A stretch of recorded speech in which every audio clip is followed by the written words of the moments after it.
Welcome again, my friends. You're probably confused by the title. Don't worry, I'm gonna explain everything from the start to finish and we set up everything. So let's start with an idea. So let me open the browser. As you see, we have this H1 right here in the body. If I go back to pages and then index, remember we have this H1 that has the class name red, okay? If I went back in the styles and then globals, there is something that's called variables in CSS or Sass. So to have a variable in Sass, you simply can use the $sign and then you can call it for whatever, like for example red color, okay? And then you can give it like a value, like for example red. So variables are used like heavily on CSS because they actually make your life easier.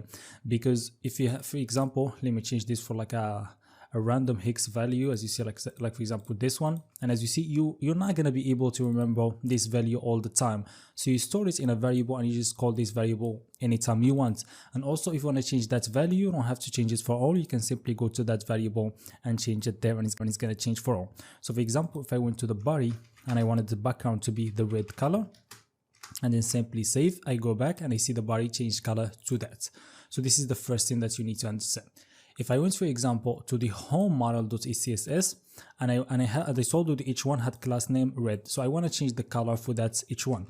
So if I went color and then the red color, what am I doing?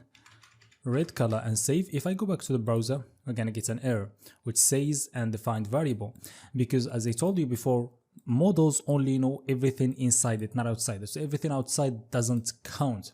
So what people used to do is simply they go and create like another file, for example, let's call it base.scss, and then I'm gonna take the variable from here, which is the red color. I'm gonna go back to the base and paste it, and I'm gonna also remove it from here, okay? So we only have it on the base. And people used to go to the home and actually just import it. So import, this is Sass, and then import it from the same route, which is base.scss. Let me add comma right here. Okay, so now if you go back, it's gonna work. But imagine we're gonna have a lot of files and we're gonna have a lot of CSS files, so we're not gonna go to every single file and start importing. That's just gonna be a bad idea, because it's gonna be a lot of times you have different paths, we're gonna have folders in the components and stuff, and it will be annoying to always import that file so you can get access to those variables. So there is another way which stands, let me remove the base from here like that. Okay, so it's just to add the imports to all the files, but not manually, but automatically. We're gonna do that from the next config. So we're gonna go to every CSS file and add that import that we added it right here. This one, where is it? Not here. That we added it right here, which is this one. I'm gonna add it to the first place of any file that we have. So let me just show you how to do that. So we are now in the next config. We wanna add some Sass options to Sass options. Okay, you know that the next config is right here. I don't know if I told you that.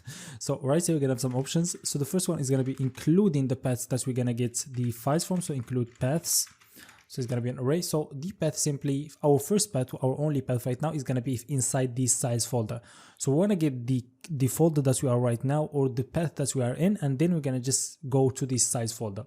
So to get the actual path, we can use just path from Node.js. This is simply, we don't need to install it, so require path.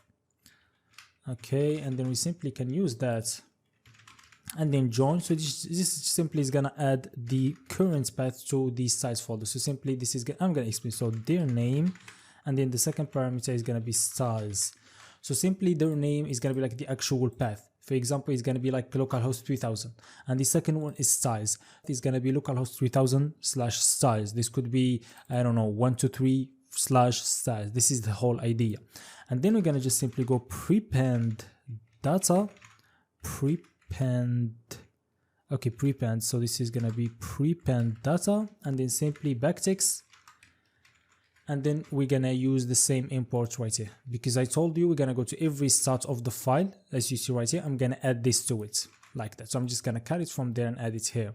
So now every CSS file is gonna add the import to it, and then we're gonna get the access to variables globally. So if I open right now, we're still gonna have the error because it's not. We need to run this again, because if you make changes to the next config, you need to run it again.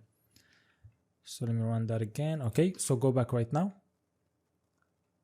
Okay, and as you see, it's working fine without any problem. So now you can do whatever you want with the variables in base. You can turn that to, for example, blue. Go back, okay, and refresh this, and you can see it's blue. So this is the whole idea, is to have a file that's going to be accessible in all files. And this is going to help us a lot, because working with Sass and models is kind of very, very annoying, and sometimes we need to use files that can, you know, run across all our application without being like, you know, privately scoped in a certain, you know, file, or, you know, whatever whatever it was. So I hope you understand this. I think I did a great job. This is all for the setup. You can get the link from GitHub to have access to the finalized setup version when we done everything, and then you can start with us from the next video. Probably is going to be for the header. So see you next.